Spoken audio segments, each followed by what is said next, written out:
Welcome back to Amazing Australia. Today we will visit the Moonlit Sanctuary Wildlife Conservation Park, a place where wildlife comes alive. Join me as we explore this award-winning park, home to some of Australia's most iconic and endangered animals. Located on the Mornington Peninsula, just an hour from Melbourne, Moonlit Sanctuary is dedicated to wildlife conservation and education. During the day, you can hand-feed kangaroos, meet cuddly koalas, and even explore the lush wetlands filled with vibrant birdlife. As the sun sets, the sanctuary transforms. Night tours offer a magical opportunity to see nocturnal animals like sugar gliders, wombats, and endangered quolls in their natural habitats.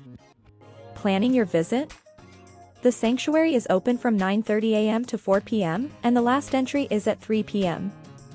Tickets are affordable, and there's something for everyone, from family activities to educational talks.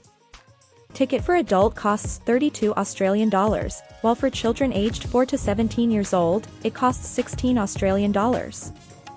Children under 4 years old are free. Make sure to watch the keeper talks and wildlife shows. There is a different show every 30 minutes, from 10 a.m. to 2:30 p.m. We watched the Conservation in Action show at 11 a.m.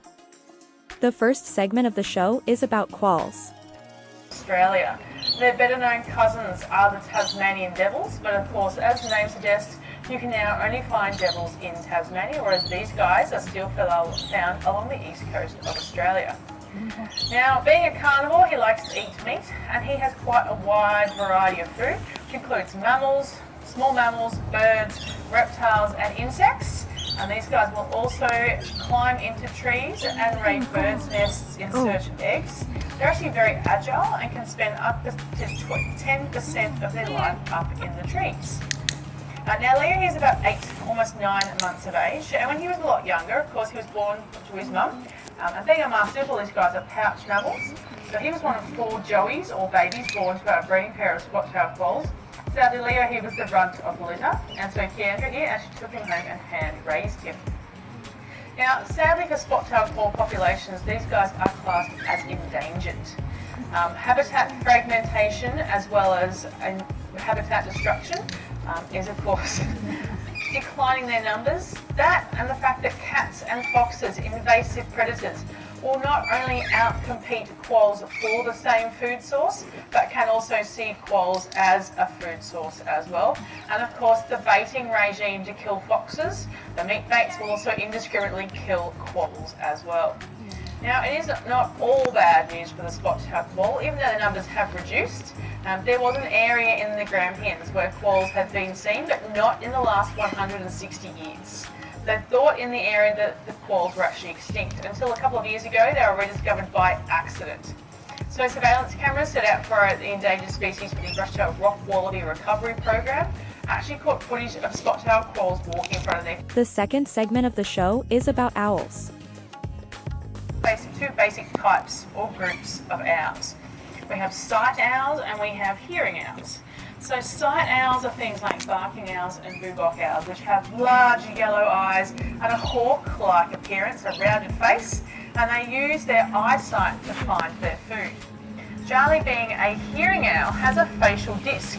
So around her face, in the shape of a heart, are feathers, and within that disc are other feathers that channel and absorb down to her ears to assist in hunting. These guys have such fantastic hearing, they can actually hear a mouse's heartbeat. And that's how they find their food, is to listen. They've got ears that are slightly asymmetrical, meaning they face in different directions, just tilted to allow them to locate the exact location of a sound to find their food. Here.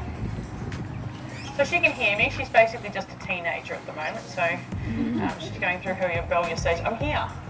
So that little wiggle that she's doing, that's basically her just judging distance, working out where everything is in her environment and working out whether or not it's safe to fly.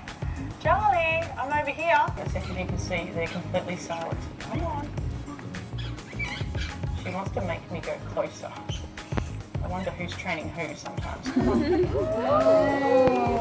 There we go. I think we'll just leave it one fly today. The third segment of the show is about dingos. Years of age.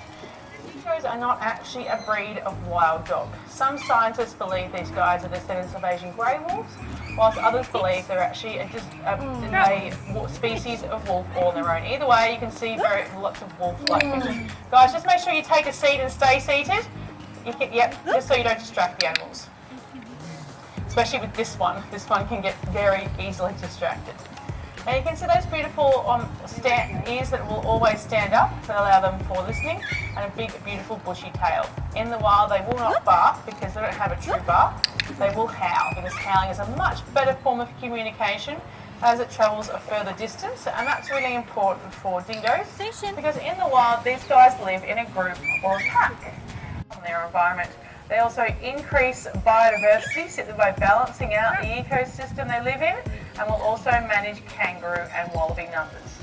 Unfortunately, most places they're actually seen as a pest to farming communities, and most states of Australia, dingoes are actually able to be shot, baited, trapped and hunted.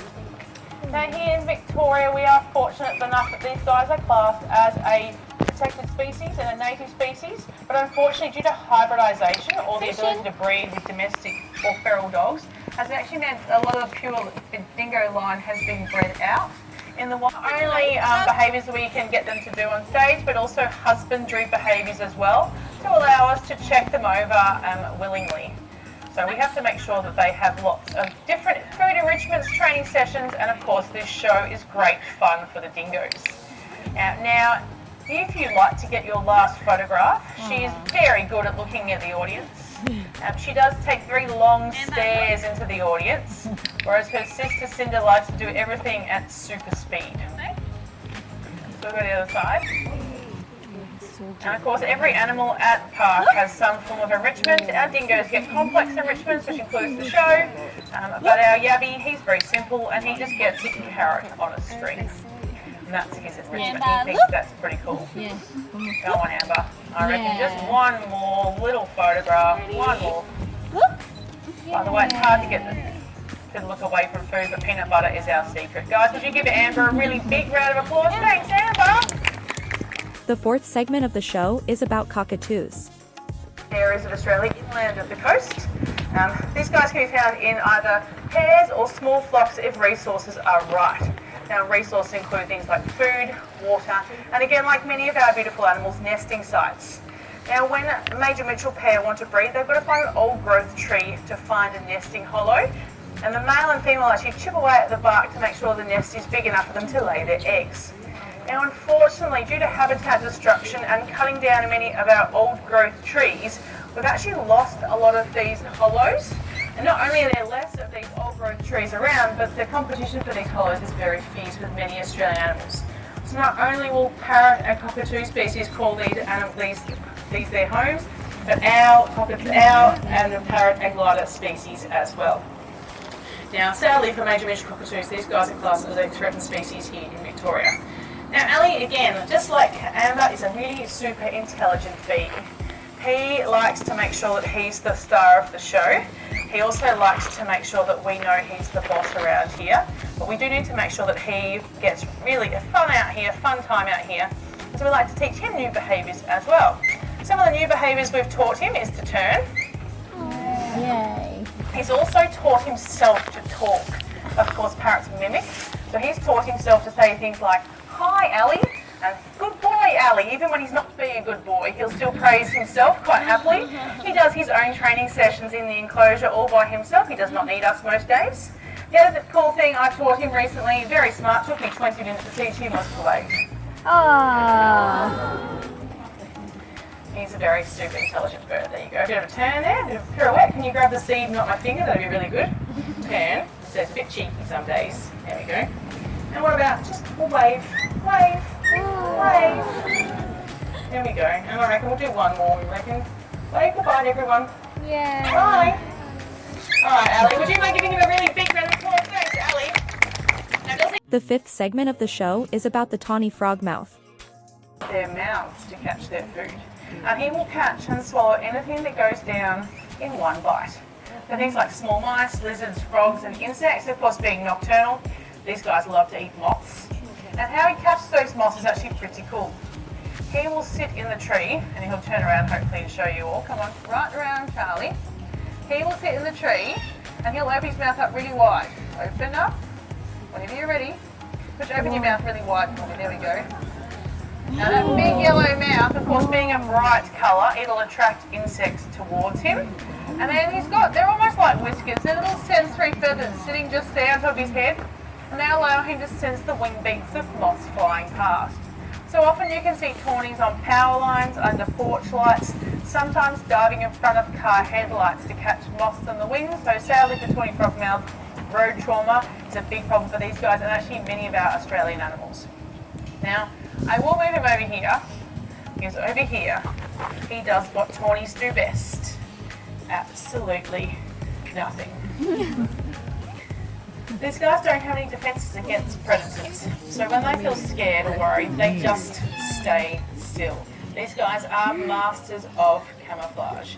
In fact, these guys, their camouflage is so amazing. There are actually people in Australia who have these guys living in their backyards and they don't even realise that they are there. They're just that good at what they do. Now, fortunately for populations of tawny frogmouths here in Victoria, these guys are classed as least concern, which means there's no immediate threat to their population becoming extinct, which is great for these guys, but of course not the case for many of our amazing Australian animals. As said, as you have seen here today, some of the ones that are threatened, endangered, or vulnerable. If you have more time to spare, you can watch the Keeper Talks and learn more about kookaburras, koalas, wombats, and reptiles. Times of extreme drought, fire, so they'll know they're in danger, and also the males, which is the one over there, every mating season will come down and basically walk around the ground looking up at the trees looking for chicks.